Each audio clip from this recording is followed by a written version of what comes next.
New Zealand is a kryptonite in every major tournament. Shakib has, I think, most T20 wickets, most T20 everything. Whatever you add most and T20 in a Boolean search on Google, it's Shakib. That some of our cricket episodes now, they are having a big impact. We spoke about the associate nations and now there are associate nations. We spoke about maybe Virat Kohli should give up a captaincy from all formats, and that happened like literally that week. You never know. Maybe we have someone from BCCI tuning in here.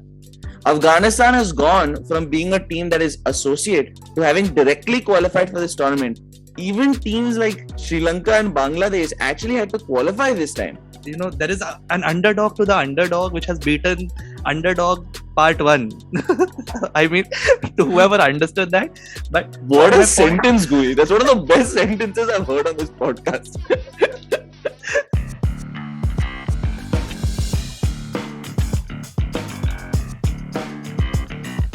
Hi guys, and welcome back to an all-new episode from All About Sports, the podcast. You guys are joined by me, Shubham Malu, and my co-hosts Rishabh Krishnan and Aniket Gui.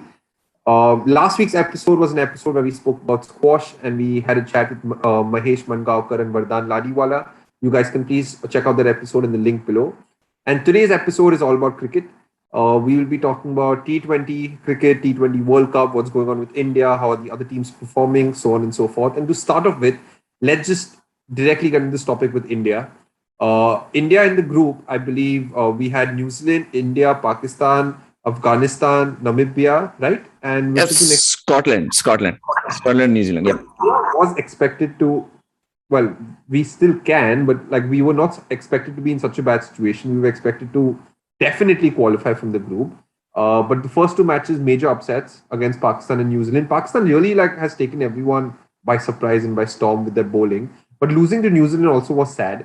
So I'll come to you, Krishnan, first.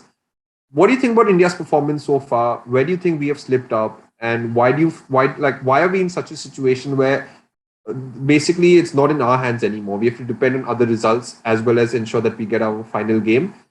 No, it's pretty simple, Malu, and I think India isn't the only team that struggled with this tournament. A top order collapse. I mean, we've just both games were almost identical in the way it worked, right? We just didn't have any strong partnerships at the top. We didn't have anything going for our openers. 1 down, 2 down. The only reason we were able to even score how much we did and even cross the 6 runs per over required rate were just partnerships towards the end. Jadeja batted, kind of saved us in the last game against New Zealand. There was a small partnership with, I believe, Pant and Pandya, right, against Pakistan. I'm trying to think who were the two. Pant and Pandya against Pakistan. So, I don't remember the other one. Pant and Kohli bounced and then Pant. So it's required sort of our middle order and sort of the last few batsmen that we have in our batting lineup to kind of save us. So we just haven't struck any good partnerships at the start. Obviously that's changed in the last couple of games. We obviously recovered now. The competition's also been different. I don't think, Afghanistan and Scotland are at the same level as Pakistan and New Zealand. But, really it comes down to that. It's obviously been a disappointing tournament. I think there's also a little bit of a disconnect. Kohli is sort of going to be, giving up his T20 captaincy after this tournament. So there's a little bit of a weird transition point for him as well. I don't necessarily know if there's been any jarring faults from a captaincy perspective. He should have chosen tails or heads, I guess. That would have been the big mistake that he fucked up with. But I don't know if there have been any jarring decisions. It's just we've collapsed. It reminded me a lot actually of our elimination from the World Cup as well. The last World Cup against New Zealand. We just collapsed. Our batting order just collapsed in chasing New Zealand. This time it was just us batting first. So not much to really talk about. Our bowling didn't have much to work with really. So they're not really to blame either. It's just we've just sucked in the top order. We've tried to make up for it in the last 2 games, and now the whole of India is just absolutely rooting for Afghanistan, and just hoping that they can beat New Zealand, and then hopefully we can get the job done against Namibia. But very happy for Pakistan. Honestly, weirdly, even when we lost to them, there's a strange sense of at least it's Pakistan. I'm happy for their cricket team. But it is what it is. Now just root for Afghanistan and let's see what India can do against Namibia. So, Gui, tell me one thing. I've been thinking about this lately. If you see India's track record in the last few months, especially when it comes to Test cricket, I think we won the Test World Cup or whatever that was. Basically, We lost to New Zealand. That also we lost. oh, so we didn't win Test World Cup. We lost it to New Zealand. New New Zealand. Zealand is a kryptonite in every major tournament. New Zealand is our 100% kryptonite. Yeah, but anyways, in Test cricket, generally speaking, we performed very well in Australia. And largely, like everyone has spoken about the sort of squad depth that is there in the team, how good our team is looking. Do you think the performance in the T20 World Cup could perhaps be because of just IPL fatigue? Do you think because there's been so much cricket happening back to back, that's the reason? Do you think there should have been better squad rotation, considering that we have such a strong squad? What do you think? Is there does IPL have anything to do with this? I think the only big team to kind of avoid the T20 league fatigue, or any, because there are multiple T20 leagues running around the world, right? Maybe Pakistan, because they don't like have a big contingent in the IPL. I think West Indies does, Australia does, England does, uh, New Zealand does. I don't think it's really a our place to complain.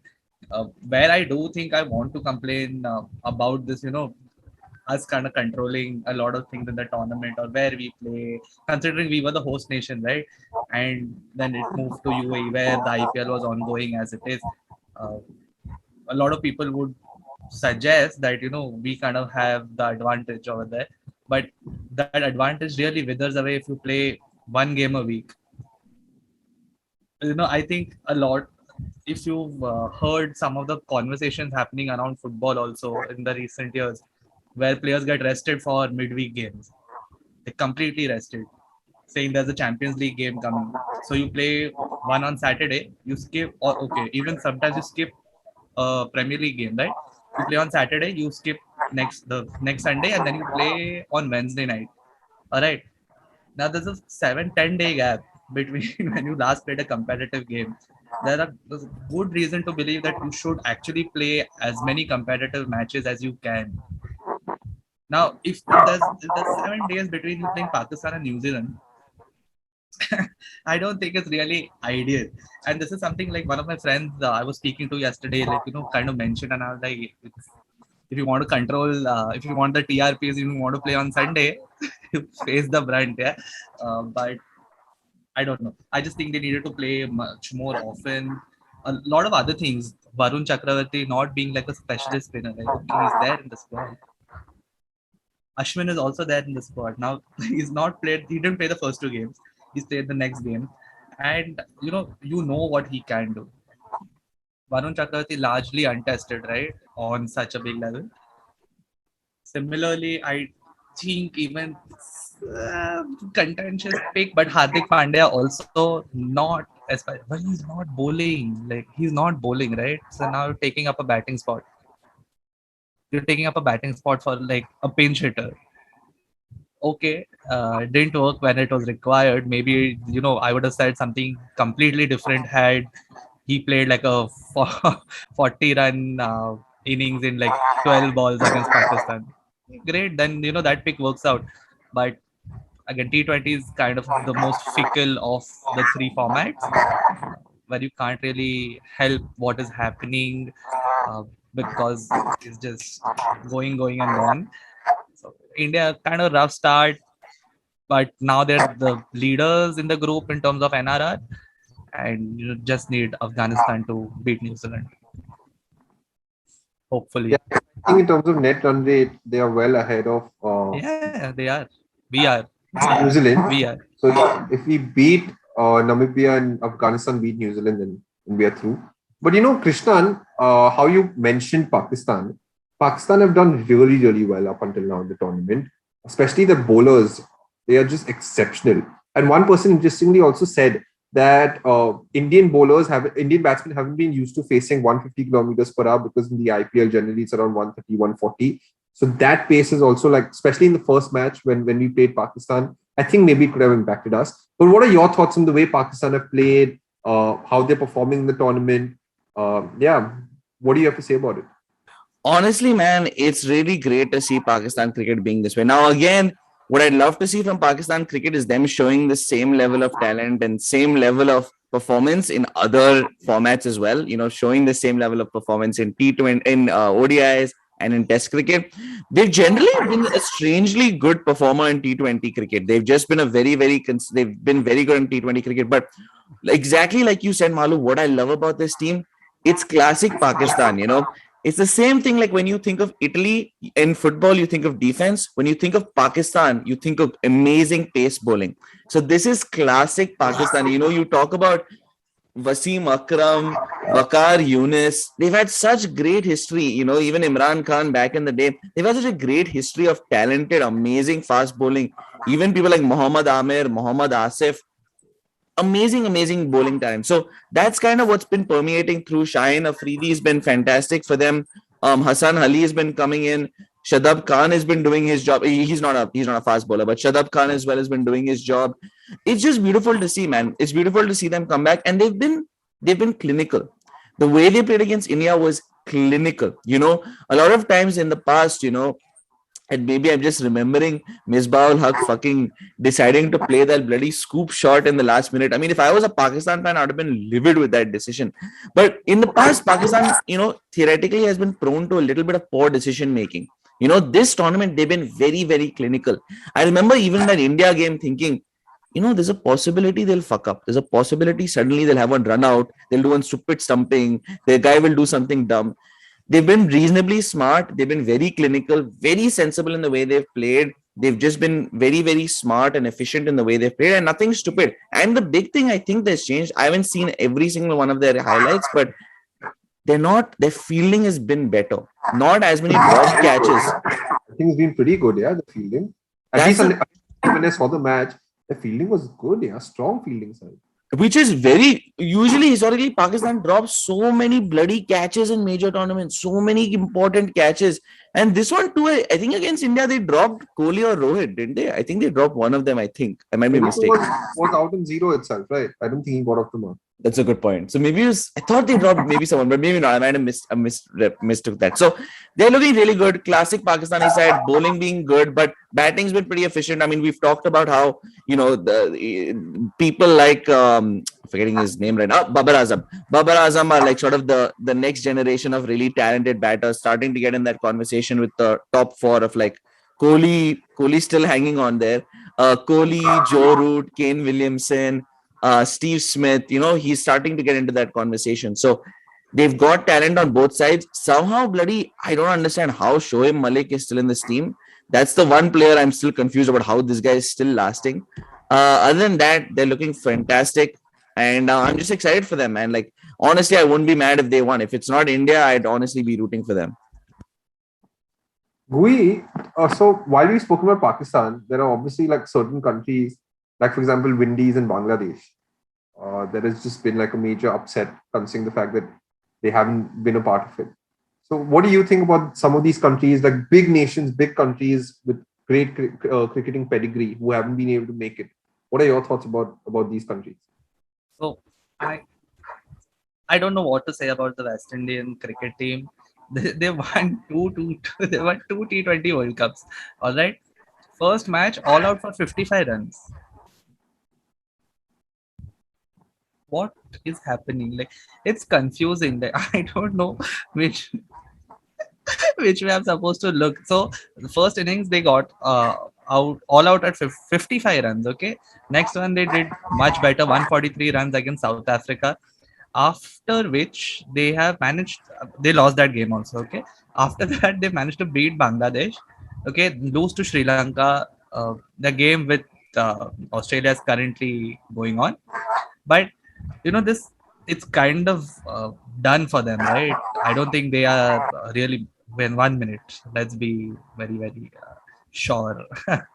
So England and Australia are on 8 and 6 points. Then there's South Africa, Sri Lanka, and West Indies and Bangladesh are at the bottom of the pile. All right, now these two nations have been around for a very long time. Bangladesh also, like West Indies and Bangladesh, I feel like mentioning them in the same bracket at the moment because they're two of the successful nations. Okay, not okay. Win wise, yes, super successful West Indies, and Bangladesh has Shakib. Look, Shakib has, I think, most T20 wickets, most T20 everything. Whatever you add most and T20 in a Boolean search on Google, it's Shakib. Whatever the question is, okay, no cap. All right. So these two, pardon me, both of these nations are not doing well, and it's kind of surprising, right? Because they have all the big guns. They have everyone who has ever played well for them still playing. Or maybe that's just the issue, right? They need more young blood, so to speak. But I don't know, like West Indies with all their historical problems, and if someone's gonna come and say that they have issues with the board and all of that, they have had issues with the board for the last decade, and they've won two T20 World Cups. They won the T20 Women's World Cup also. They have won in the same issue phase with the board. Like they just somehow managed to rally around the World Cup and do well in the World Cups, T20 World Cups. Let me clarify, but did not seem to work this time. Even though they've had the likes of Evan Lewis, also like just search Evan Lewis for those who haven't seen it. Evan Lewis and Chris Gayle in some Caribbean Premier League game chased 120, 140, 160, some absurd amount of runs in 12 overs or 8 overs. Only sixes and fours, just sixes and fours. Evan Lewis was on 98 or 99 runs, and there was only one more run to spare. Someone bowled a intentional wide or a no ball. That's how it ended. You're dealing with that caliber who can like smack 140, 150 runs in like between two batsmen in 8 overs, 9 overs. It's kind of shoddy, like, because you really enjoy watching them, right? Everyone remembers that Chris Gayle innings where he like battered. I don't know which poor team it was in the IPL, which went for those many runs. I remember I was in accounts classes and people, this is the only thing which was going on, because that's the kind of memory which we have attached to West Indies. All due respect to all these guys, Dwayne Bravo, Chris Gayle, who've been there for so long. Holder, etc. Loads of players who played all three formats, done so well, scored they've been around for years now, but I don't think they're cutting it anymore. But sad. It's genuinely sad. I really enjoyed watching them. And Bangladesh is it's a different story. Their main weapon for the last decade and a half, Mr. Shakib Al Hasan, not firing. Okay. Exit from the tournament. What is this? What rubbish? What rubbish. They have so many other good players also, but even with the talent pool that they do have, they've been an upcoming name. They've had close contests with the likes of India also in the last, in India's like prime. This is, if you can compete with India in, when India has like the batting order it does and the bowling order it does, they've just fallen flat, which is, sad, because they're not competing. I think they have the tougher group. All right. In the sense that for sure, man. Sri Lanka and Bangladesh had to play qualifiers. That is true. Yeah, true. Qualifying teams. Okay, so well, clearly, India, West Indies, Bangladesh, it has sort of been disappointing.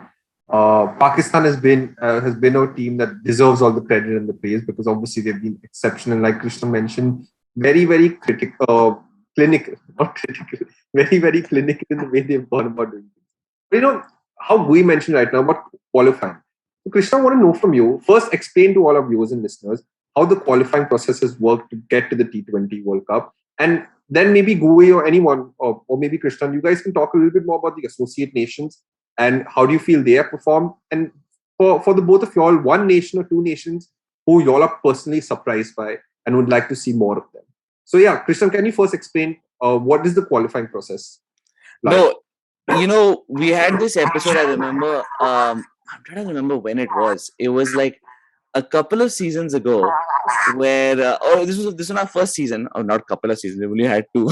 our first season where we were shitting on ICC. We were shitting on ICC and we were shitting on ICC tournaments because we said there weren't enough associate nations. We saying there weren't enough countries. There weren't enough countries. It was limited to just 8 countries, and we completely eliminated all the smaller countries that were playing cricket. And now it's so beautiful to see we've moved back to including all these smaller countries, right? We started to include the Namibias of the world. We started to include the Scotlands of the world, Netherlands. Yeah, that some of our cricket episodes now, they are having a big impact. We spoke about the associate nations and now there are associate nations. We spoke about maybe Virat Kohli should give up a captaincy from all formats, and that happened like literally that week. You never know. Maybe we have someone from BCCI tuning in here. I think Ganguly sir, if you're listening, please maybe make us, or let us join the selection committee. It's okay if you tag Jayasha also in our comments. Do not mind. Do not mind at all. No, you're absolutely right, Malu. But this is the exact thing we were criticizing, right? We were criticizing the fact that cricket is such a limited sport anyway. It's a sport that's played by such a small subset of countries, and even within those countries, it started to become really a sport basically between 4 countries: India, Australia, England, New Zealand. Pakistan is now to some extent making their way. Pakistan and West Indies have maybe done a decent job in T20 cricket, maybe. So it's absolutely beautiful. So to give our viewers a bit of context, the basically the first round before the main tournament was 2 groups of 4 basically, all play against each other within the group. So each team basically has 3 games playing the other 3 teams in their group, and the top 2 teams basically end up qualifying.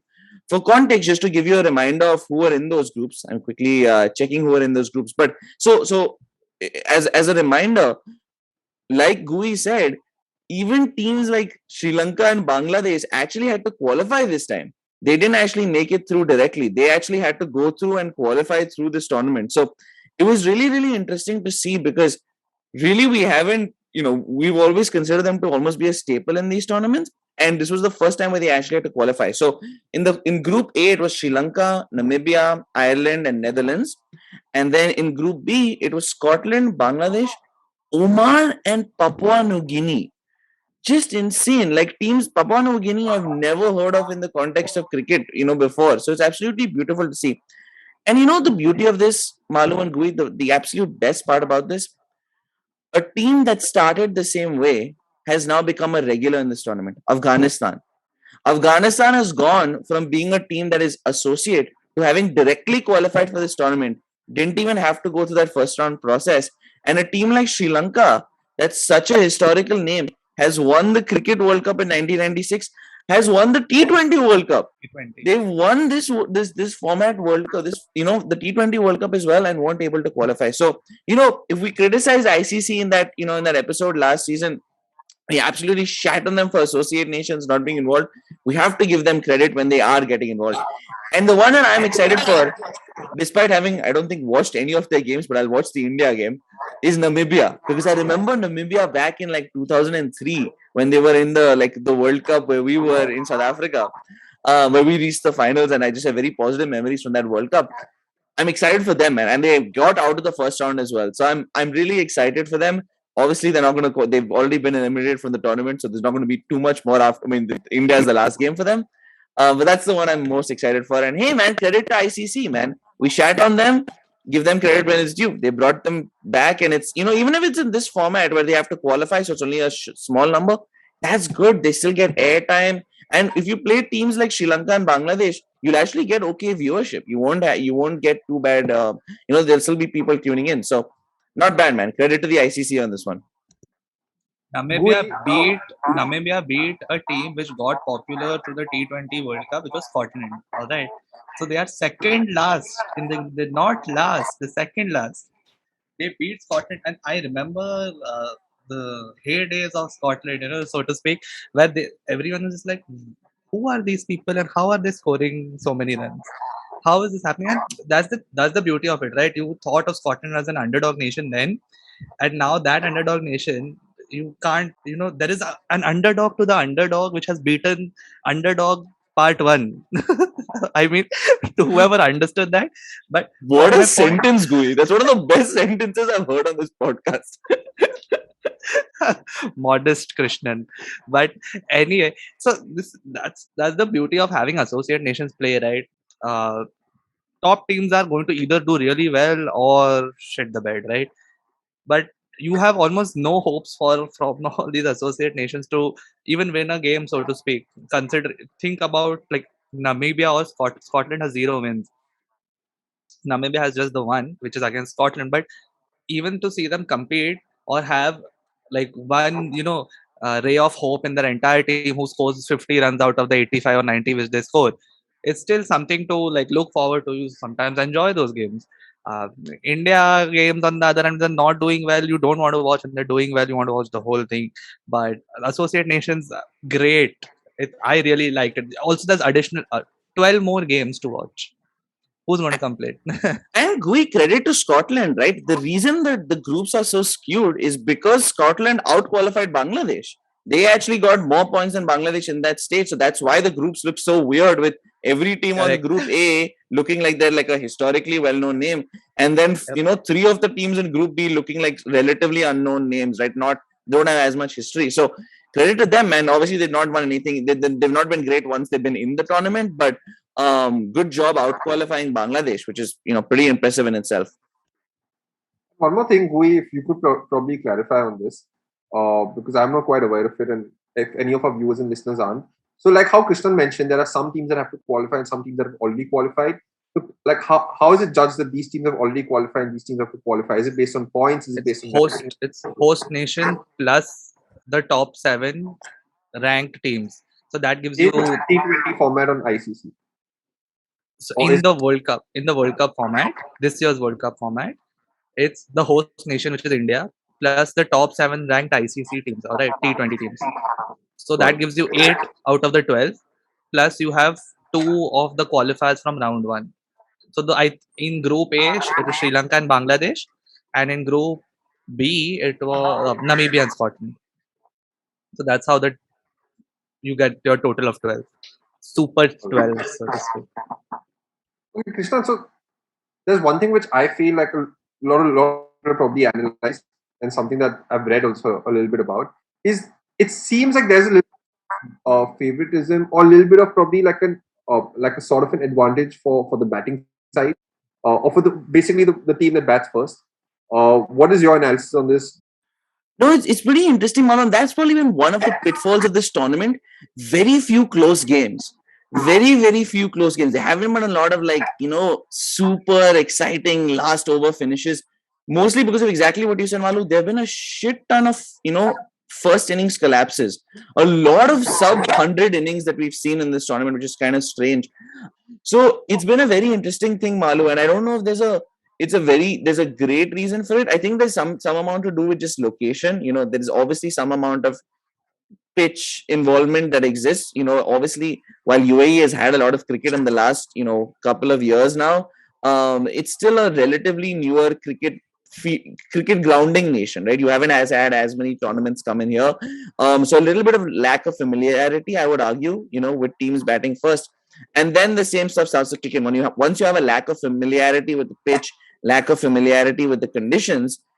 When you try batting and setting a score, you come under that pressure of not knowing what is a good score, not knowing how much to basically get to. Now obviously these teams have evaluated the pitches, they've worked on the pitches for some time, but they won't have that historical experience. No country has played that much in the UAE, none of the countries, unless you come for IPL, which has happened twice now in the UAE. You won't have that much exposure to playing in UAE, right? So that's kind of I think where the disconnect is, and it's most felt in the first innings, because you have to set a target. In the second innings, we're not seeing as much because teams only have like 57 to chase. So they look really impressive. You can look swashbuckling when you have like less than 120 runs to chase. So that's I think where it's showing up. And I think when I looked at it last, which is not including this game that's going on now, which Australia West Indies, which again Australia looks like they're going to win. I think after like 24, 25 games, 15 of the games, or 15 or 16 of the games actually. So it's a very strange thing, and it's probably the one shortcoming of this tournament is it's led to like relatively not close games. There haven't been a whole lot of kind of nail biting finishes, but yeah, nothing like that. But hopefully, the hope is maybe semis and finals can be a little more interesting. Krishnan, I'm really sorry. Every T20 competition cannot be like the IPL, okay? Guys, Not we need possible. it, yaar. We need Bangladesh to do that thing where they need 2 runs of 3 balls and somehow end up losing. We need that. We need that But thing. I tell you what, I really feel that sort of excitement and that sort of adrenaline rush is required. And the reason I'm saying this is not just in this context, but talking otherwise also. Like, it's been really cool that a lot of associate nations, like some of the countries you mentioned, Oman, and we have Scotland and Namibia and Afghanistan, all these countries coming up and playing cricket. And T20 format is a format where, newer countries can get sucked into the sport and can be entertaining viewership also for their respective nations. So, what are your thoughts on just in general what the T20 World Cup means to cricket in terms of viewership, in terms of growing a fan base, in terms of commercial revenue, and also like how frequently should the tournament be held? Should it be like a 2-year thing, which I think they are working on right now, or should it just be a 4-year thing? So, probably Gui, if you want to go first with it. So I do not mind the 2-year thing, all right? It's because I tell you, it gets over in a month, the whole thing. We started on 17th October, and 1 second, I will tell you when the finals. 14th November. Perfect. 1-1. Okay, 17th November. Yeah, 17 was, I think, including the group stages, huh? Correct. Which It's is, including that yeah, first round with the small. Yeah. including the round one. So in under a month, we are involving 20 teams. Again, 12 plus all of the qualifiers, if I'm not wrong. They're involving those number of nations, that many more cricketers, and you're doing it on a much higher frequency than before, which only leads to the growth of the sport, right? Okay, given that there are too many T20 leagues. There's just too many T20 leagues. But think about it, the reason there are so many T20 leagues as opposed to more and more ODI tournaments, more and more Test cricket tournaments, or which was the case, and until there was that revamp, is because it kind of makes the game accessible, right? It's one and done. Start off at 4, it's done by 7:38. You start off at 8, it's done by midnight. That's the point. I think that kind of facilitates the growth of cricket. Again, a lot of people complain that it's not the right kind of cricket. It's not, Test cricket will not grow, and all the good strokes batsmen should know, all the tricks a good fast bowler should know, the longevity, etc., is not built through T20 cricket. But that is something which you can address if there is any interest in cricket in the first place, right? Which is what T20 is doing. So I don't mind I the next World Cup is going to come too soon because the T20, like the 2020 World Cup, was pushed to this year. But yeah, 22, 4, 6, and 8, I think it works right in my mind. I couldn't agree with you more, man. I think at the end of the day, cricket fans and cricket, organizers have to be realistic, right?